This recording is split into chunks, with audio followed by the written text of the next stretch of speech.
Hello, Sonor family. Jules here. Today we've got Jerry Pentecost, and he's going to talk to us about his work in the drumming field and what got him to Sonor and his gear and all that kind of good stuff. Jerry, I'd like to welcome you, sir. Thank you, Jules. Appreciate that. Thanks for having me. Yes, sir. So tell us what you've got going on career-wise. Um, I like donuts. So traveling is a good way to find donuts when you're on tour. I play a little bit of music. This last year, I was out with Bob Dylan and Soul Asylum, and as well as doing a bunch of random various things in town sessions, like variety shows and stuff like that. So what's it like touring with somebody like Bob Dylan? Just like any other gig, there's really not that much to it, show up, sound check, put a suit on, play a show, hop on the bus, do it all over again. What would you do with your time between the time you'd get up and get going to the time you had to be there for sound check or rehearsal or whatever? That's where those donuts come in. Now I got two 4 year olds, so I don't really get a lot of time to work out at home. Mhm. So I make working out a priority. I always travel with a jump rope, with some sneakers to walk around town. I like to get out a fair bit. So because sitting in a hotel room all day can get stale, especially if you're somewhere you've never been. So I think the question on everybody's mind right now would be what kind of donuts? I'm a classic man. So I like a good glaze, but I also like a good, like I call them like designer donuts if it's got a bunch of filling or a bunch of icing or something like that. But if you can't make a good glaze, then like the rest is kind of out the window. Gotcha. So yeah, got to start with the basics. Oh, yeah. So when you were on tour, were you touring with Sonor drums? I was. So I think that was part of the love for, we were able to figure out a backline kit for Japan, and it was actually relatively easy. Shout out to Henry and Jeff for, like coordinate. They've actually been at the forefront of all of that stuff, whether it's connecting with Nico in Germany, who helped me on this last European Soul Asylum tour, where I had the same exact kit that I had at home. Like they made sure to get all my specs right and whatnot. I had this beautiful, I can't remember what the finish was, but it was this really exotic veneer kit on the Japan tour that I know a lot of Bob fans were like kind of raving about. So yeah, I feel like the back line has just been really, really spectacular thus far. I haven't really come across anything where I was like, this, like, what are we doing here? So Well, I know that Sonor is a very prominent drum brand in Japan, yeah, which when I first found that out, I thought was kind of bizarre when you see how many, drum companies are based out of Japan. yeah.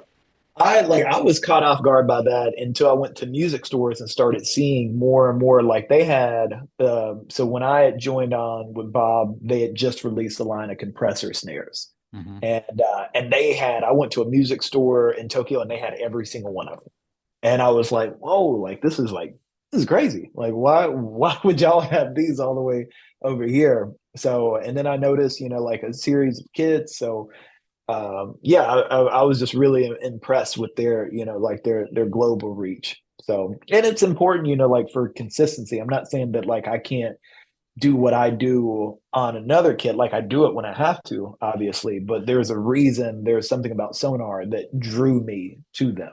Hmm. And so like I know I'm being the best version of myself when I'm playing on those kits. Well, people try to say that there's not a lot of difference between one brand and another. Yeah. But with Sonor's undersized shells, in Hmm. the interview I did with Todd Zuckerman, he was talking about what that does not only sound wise, but as far as how the drum plays as I was well. gonna say it's a feel thing for Hmm. me.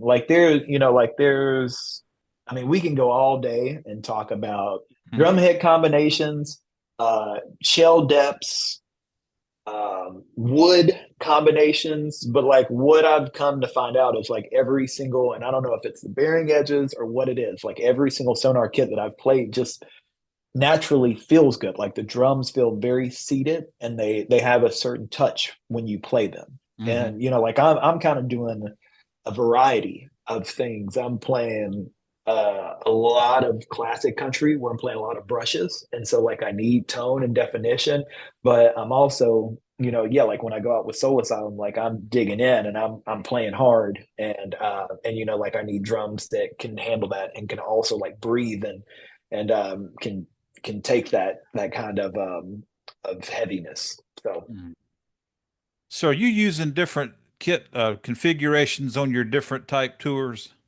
you would think so, but I've been rocking the Vintage series pretty much this whole time, and I will say that like it shows up every single night. I haven't had any issue. I think I will just for my own selfish reasons. Like I love the acrylic SQ2, Hmm. and I've played a couple of those, and like they're beautiful. Like that. I've on various gigs, like we did. It was CBS Saturday Morning. I had an AQ kit or maybe SQ. Can't remember which one it was. It was a few years ago. But I was even that kit was beautiful. Like it was the tones were great. You just don't feel like you don't end up feeling like you're missing something. I think the acrylic kit just looks really cool to me, and every time I played one, it feels good. So for like the loud volume, I'm thinking like, all right, like this is probably a kit for me. So. Yeah. So going back to the compressor snare drums, when you were in Japan Mhm. and saw all those snare drums, did you play on all of them or a few of them I or? did. I didn't play on it out because I had two out on the road with me. So I had the 6.5 and the 5 of the aluminum with me already. So like I saw, and the music store was like fairly small, and I didn't see anybody else playing. And being someone who worked at Sam Ash when they were 19 and people just came in to play all the time, never to buy, just to play. Like I have this like it's like a roadblock in my head that's like don't touch it unless you really really want to buy it, like Mhm. unless you're so like I didn't want to go through the trouble of tracking a dude down and be like, can I pull this down and put it on a stand and like just check it out. I did later on. After that tour I went to Sonar KHS is in Mount Juliet, which is about 20 minutes from me, Mhm. and I got to play. I sat down with Jeff and played a little bit of all of them, and he actually this was before the Bob tour. Man, I feel like the last 3 years have been like 2 decades. It's I think kids will do that. So the details are a little mixed. But yeah, before the Bob tour, I played through all of them, and then that was the one that I was like, okay, I want to take these two variations. So we mostly ended up using the 6.5 on the road. What made you like the aluminum over the other ones? Was it the dryness or what? I think it was the dryness. I for country music specifically, and like I don't want to get into like what is like Bob's music or whatever, but like I come from a country Americana kind of world, so you need Mhm. drums that speak quickly and don't over resonate, don't get in the way. And so that drum just spoke to me. Like when I played it, it had the feel that I was looking for. It had the sound. Yeah, like I had the touch. I don't know. There was some about it. But then when I was out with Soul Asylum on this last tour, we had the steel.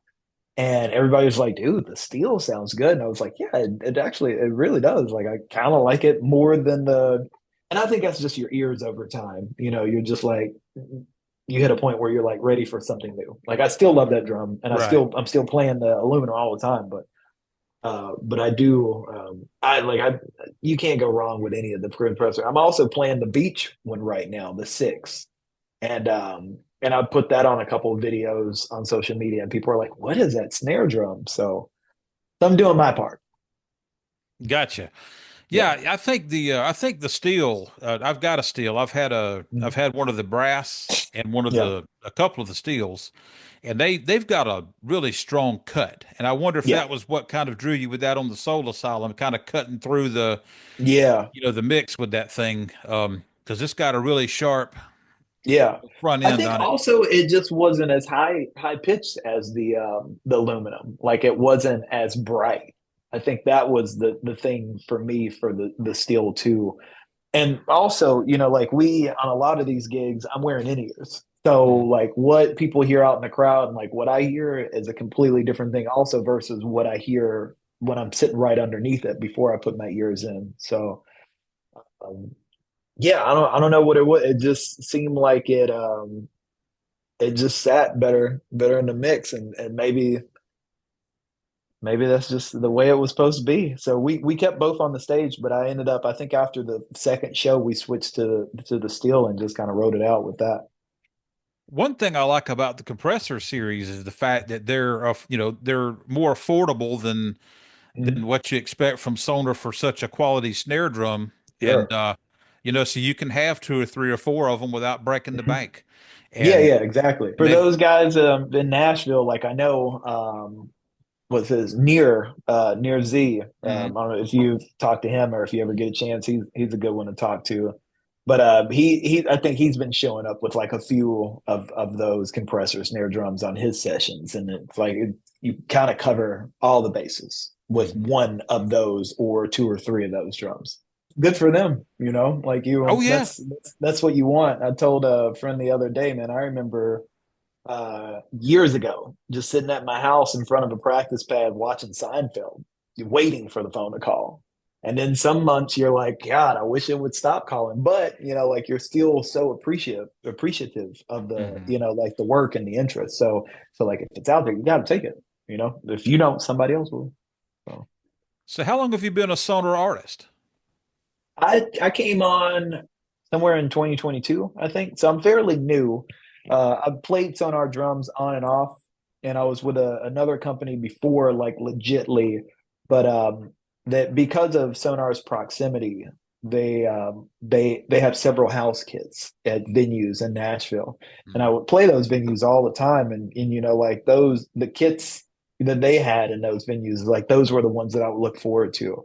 Like there was definitely a few like beat up Pearl kits, and Pearl's also really it's like right outside of Nashville, but Mhm. there were a bunch of those downtown for a while, and it's just like like sometimes I'd show up, and nothing against Pearl, but it's just like man, like people were putting those kits through, and that's another level of it, like just seeing like day in and day out, you're getting anywhere from 3 to 6 drummers playing 4 hours at a time murdering this kid, like not having any kind of consideration for these drums whatsoever. Like, I'm gonna hit this drum this way and I'm gonna hit it upside down and I'm gonna crank this thing as tight as I possibly can so nobody else can touch it. And it'll be just like this when I show up for my gig tomorrow. And yeah, after a while, you plan on those kits and you see these things. And the Basement East was one of the venues specifically. And I remember just always showing up, and it was like this kid. It don't matter what kind of beating it took, it always sounded good. So it was like, and you could tell the heads weren't brand new. Like at one point there were, Mhm. but yeah, like you just sit down, tune it up just a little bit, and I'm like, snare always felt right in the pocket. Didn't have to change a whole lot. There's like little things like that that I started paying attention to. Now, what model was that particular one? Do you remember? Take a guess. Vintage. Yeah, it was a vintage series kit. It was one of the White Marine Pearl vintage series kit, which like White Marine Pearl, White Sparkle, like White Ice, any of those, like that's my color. So it just pops really nicely in the lights on the stage and stuff. So I'm actually playing a Rosewood vintage series kit, but it's just nice to do something differently. But that kit, like I said, that so I played a few other vintage series kits and I saw the consistency was there. Mhm. So, and I got to A/B them with there's a drum shop here, like a 5-star, whatever you call it, Forks Drum Closet, Mhm. and that's in town, and that's like so I worked at Sam Ash, but like when I really really needed like something drum specific because Sam Ash was much closer to me, I'd make the trip downtown and I go to Forks Drum Closet, and that kind of became like a second home to me after a while because it was like, man, why am I getting stuff at? I mean, rest in peace, Sam Ash, obviously, but I'm like, why am I getting stuff here? Like when like Forks always the prices are typically better, the hang is better, and they always have what you need, and if they don't, I come in there with ideas sometimes and just be like, man, I'm trying to mount this ribbon crasher off of this rack tom over to this. They'd be like, this is how we would do it. So yeah, but I sat there and I played one of those. I played a Gretsch broadcaster kit. I played a DW kit. I played and all just like jumping back and forth, back and forth, and back and forth. And I kept coming back to the Sonar Vintage kit. I was like, and honestly, it was the ragtime that sold me. I was like, the ragtime had just the right amount of resonance. All the bass drums were like somewhat comparable, but the ragtime was like when I would start my fill up here, there was just something about the resonance and the way that it felt moving into the floor tom that the other kits didn't have. So So what is your typical head configuration on your vintage stuff? man, I'm going. I've been jumping back and forth because, like I said, I transitioning, leaving the Bob gig and going to Soul Asylum. So with Bob, I was using the Black Onyx. I'm an Evans guy, and I was using the Black Onyx on the top with a coated Rezo 7 on the bottom. So like real dry, very limited sustain. That was on the tops and the bottoms of both rack toms. Onyx on the kick drum, and that was like an Onyx EMAD, I think. Mhm. The resonant head never really mattered, but typically it was just like like a single ply EMAD kind of situation. Snare drum has been going back and forth, but right now it's either a G12 or UV1 on the top. So, and then with Soul Asylum, I'm using UV2s on the tops and then just regular clear G1s to get more of that punch. So, I've also been looking at maybe switching over to hydraulics on the tops where we do, like a fair amount of outdoor shows too. And I feel like clear heads just work really well outside. Um, so yeah, Yeah. like I'm not so concerned with like getting out of the way quickly because like this is a four-piece rock band where like everything needs to kind of sing together. So When you got on with Sonar, did you immediately go to the vintage series? yeah, that's what I mean right out of the gate, Jeff was like, "What are you interested in?" And I was like, "The vintage series." Like that, I knew that was the kit for me. So so I didn't even really try anything else at that point. We just took a kid out on the road and that was the Rosewood and that's the kid that I ended up playing and yeah, still falling in love with. I came up in that era of the world where everybody was talking about the little things that affect drum tone. And it was like if you had a wrap, like the glue, like all of that, that was a big conversation for a while because I was like, if I did get a sparkle, like I wanted it to be like a clear, you know, like lacquered on kind of thing, not a wrap. And and then at some point, like I stopped caring as much because it's still about what you're doing up here and with these. Not so much about what's going on, especially like in this day and age with AI and everything like that. I mean, who knows who's really playing what and who's doing what? Outside Todd Suckerman, he playing them drums, but other than that, like that's what it's like when you're playing on recordings and whatnot. Like you lay down your part and then you leave, and then the producer and the engineer they're gonna do whatever they are going to do.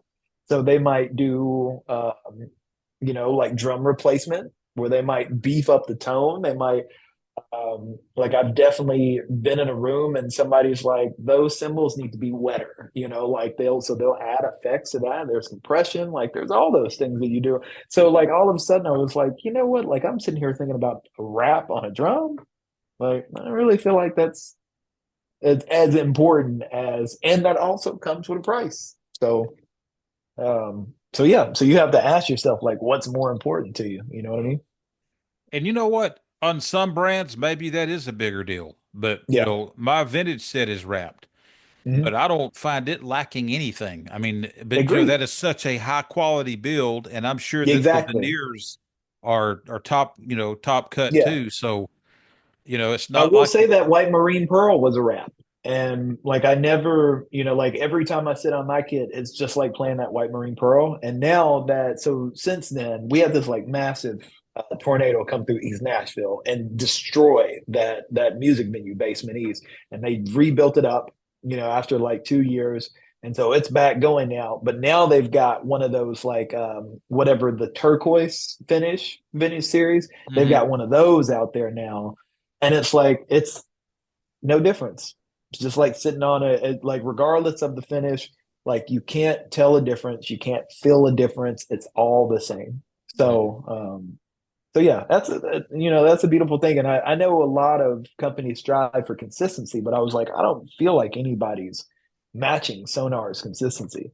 There was a company that I was with, and the shells were warped. And I took a picture and I sent it to a guy, and I was like, "You guys are sending out like warped shells. Like, do you know that?" And he was like, "Oh man, I'm sorry. That must have been like a mishap and like and manufacturing. Like, we'll send you out another one." And it was like the next one was the same exact way. And I was like, "No, this is just like something that's going on in your factory right now with the way you guys are like wrapping the shells." And then I started looking at the drums when I was out on tour. Like I go to a drum shop, Chicago Drum Exchange, or like whatever, Memphis Drum Shop, wherever I was on tour. And I just turned one of the drums upside and look. And I was like, and I started noticing that all of these drums were just slightly warped, just a little bit, where there was like on one side of the shell, you'd be able to see that much space in between the head and the rim. And then on the other side is like almost nothing there. And I'm like, this is weird. So, and that's, I mean, if they didn't think it was, then it wasn't my job to point that out. But I always thought that was really interesting. So, Yeah. but like you're getting top notch quality, and yeah, like I feel like those things clearly matter, especially when you're going to pay like a decent price for a high level quality kit. So, Hmm. So if you weren't doing the Nashville scene and crossing mhm. Sonor so much in your working around there, um, do you think you might have gravitated towards a different brand, or do you think they would have ended up on your radar anyway? I think I would have gone with them anyway. It came down to them and another drum company, and I was just ABing the two back and forth, and it just there wasn't a like it wasn't even close. I was Hmm. just like, wow, this is like there. This is it's like not only the size and the configurations, but just I mean, I'll say it over and over and over again. Just the feel of like for somebody like me who's not like technically proficient, like I'm a very emotional type player. Like I don't have like a whole lot of I have technique. I just don't have like a whole and grew up in like marching band or anything like that. Hmm. Um, so like I'm relying on like, okay, I need consistency and feel, like every single time that I sit down on the kit. Sonar has that. So Hmm. um, So you using Sonor hardware? yeah, I'm using Sonar hardware. A combination of the 4000 and the 600 series, I believe. 4000 hi-hat stands, 600 cymbal stands, um, maybe 2000 snare stand. Kind of somewhere in the middle because I've got a couple different ones. So Yeah. I go back and forth. I was doing the rack on a snare stand, and then I was also like I like the idea of mounting it. I also don't mind the idea of having a hole in the bass drum for it. So you just kind of have to be prepared to what when you're Hmm. doing um, backline stuff a lot. It's like you don't know what you're going to get, so you have to be comfortable with all those situations. So Yeah. I definitely typically like the what is it the bass drum tom out for sure. All that I'm ever looking for in hardware is I typically want double brace stands. So like it doesn't matter if it's double brace lightweight or like whatever. Like I know the double brace, like okay, this stand isn't gonna fall over. Like I can lower it enough and it'll do what I need it to do. So I don't get super particular on the hardware. Most of my cymbal stands are straight. So but I do like the ability to have the boom in that case that something has to shift over one way or another. Um, so it's just like a ability for exploration. So what's on your radar for your next acquisition Sonor wise? You know what? There's a couple snares that I've been looking at. and trying one of them's that like really cool maple veneer artist series snare. It's got the like the single flange gold hoops on it. Mm-hmm. It's really cool. I saw that out on tour somewhere, and I was like, I always just make screenshots, like take a picture of that and like put a heart by it so that way I can remember later on when I'm not changing a diaper or something. Um, I I mean, right now, like I think I'm good on drums, but for the touring would be moving to that SQ2 acrylic kit. So that's probably you know, like snare drum. Like I said, I've been rocking the Beach compressor, and I'm in love with that snare drum. Uh, so I think and I don't do nearly as much recording as someone like Near or Todd. So you know, like so when I show up for a session, I don't have an arsenal of snare drums or anything. I typically just bring whatever has been speaking to me at that time. And then if there's most of these studios in Nashville, like they'll have your essentials, they'll have an acrylite, they'll have you know, like some kind of a Gretsch maple snare, and then they'll have like some options. So when I come in with one of those compressors, most people are like, "Ooh, what's that?" You know. Mm-hmm. So yeah, so like it's nice, and a lot of times, I think 90% of the time is that the compressor is what we end up using because we're able to get the sound that we want, you know, out of that.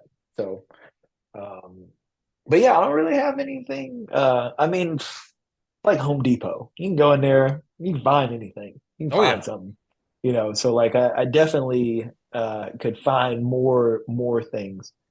But like I'm thinking, you know, I'm using the JoJo perfect balance pedals. Like for some people, they're like, I don't like it, and I'm like, why though? Like, you know, and I think the biggest thing that it took me to get used to is the response from a chain drive Mm-hmm. is just more naturally. It's like if you're driving a stick and you just let off the clutch just a little bit and it gives that kind of like pull, like, well, I'm gonna pull you up a little bit. Like that's what like a chain drive pedal has. Like it has that like natural pull versus like a strap drive or a direct drive. What you put into it is what you get out. So to me, it's like the true testament to like where your foot technique is. Before even trying that pedal, I just like the fact that it broke down into a bag that I could put in a backpack and carry with me on a flight. Mm-hmm. So yeah, and then I played it and was like, "This is really cool." You're right, but I have to say, you know, like when I said earlier that you know, Sonor has a few of the best drummers on the planet. JoJo would be one of them, and you know, like that speaks volumes when these guys are with these companies for 20 plus years.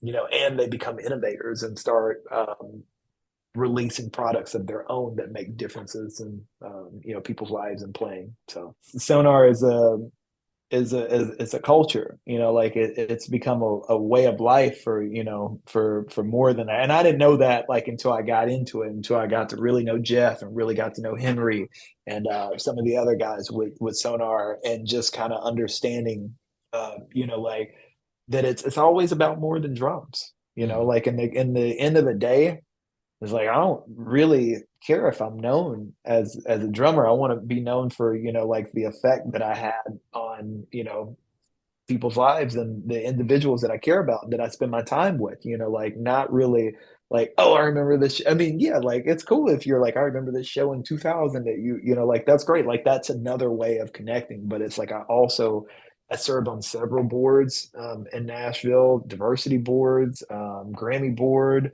auditorium commission board, you know, like just trying to make a difference not only in my city, but you know, like for the generations to come. Like those, there are much more things that are important when it comes to. So, like, I think that's to me, music is more about the landscape of like how things change and how they can change for the better and how they can affect people for the better than Mm-hmm. anything else. So that's kind of how I'm always looking at it. As far as other Sonor artists go, do you have any favorites? Is there anybody that really appeals to you?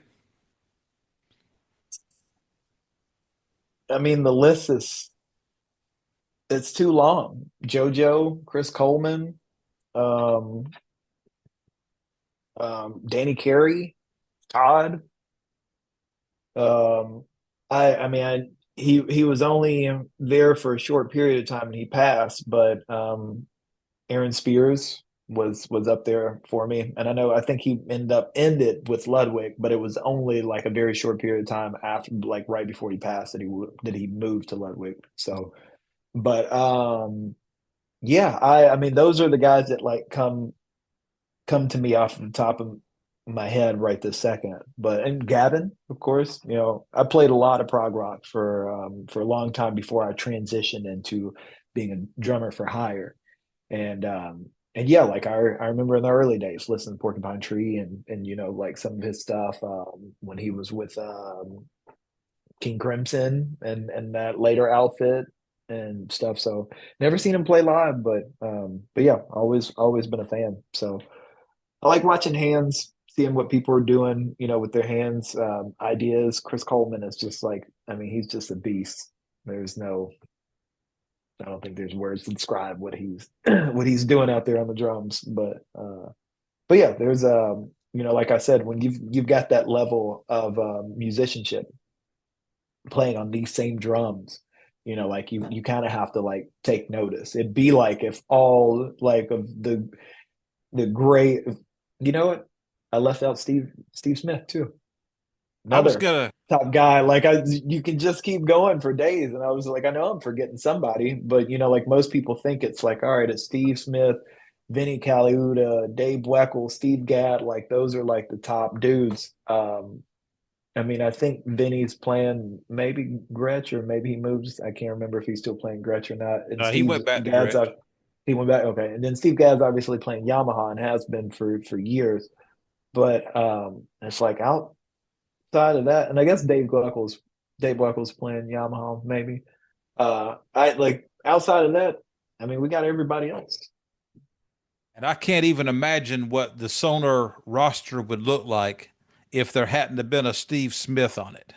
It's Steve Smith and in his prime and no, yeah, like I'll tell you something that I thought was really, really cool. So we have these we just had the first one about a month ago, but like a call that's just like open to all Sonar endorsees, like just talking about what's going on, communicating, like having a community within these. Steve was on that call.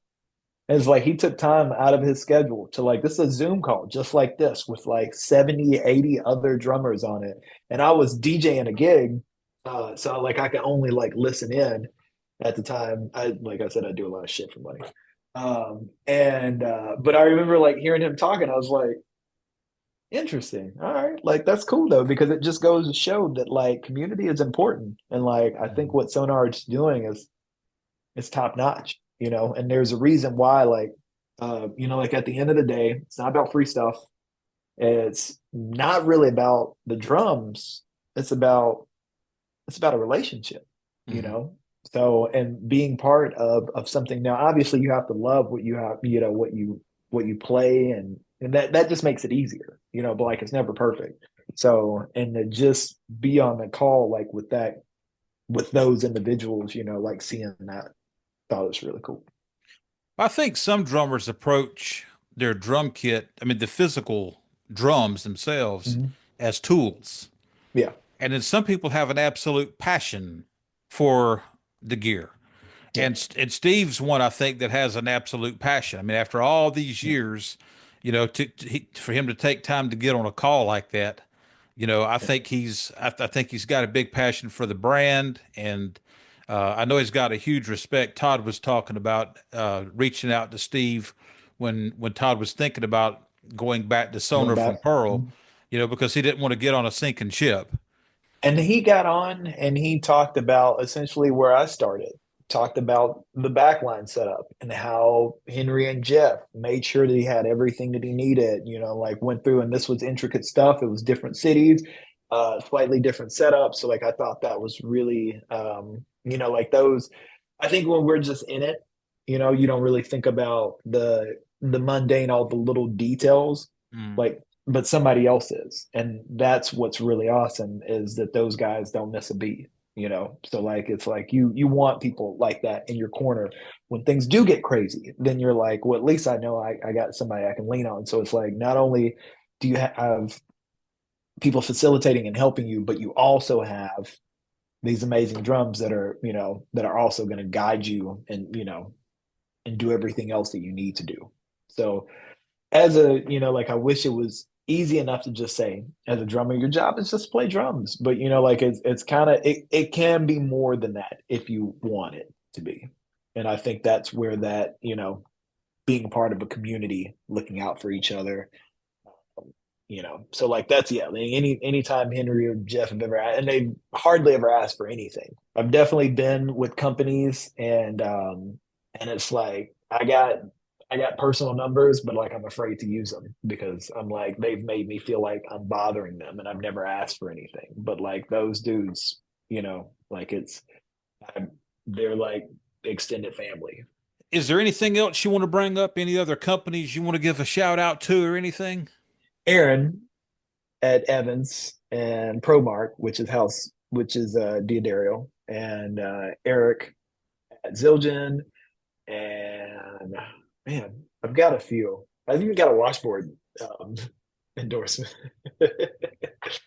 uh, I think what is that? The good people at SKB. Like I go half and half with A&R guys. Where like I've definitely met a few that there's another one from a competing cymbal company that I absolutely adore, and we have a great working relationship together, or just like a great relationship in general because I don't use their cymbals, but and then I've met some that are you can tell they're just like a little frustrated and jaded.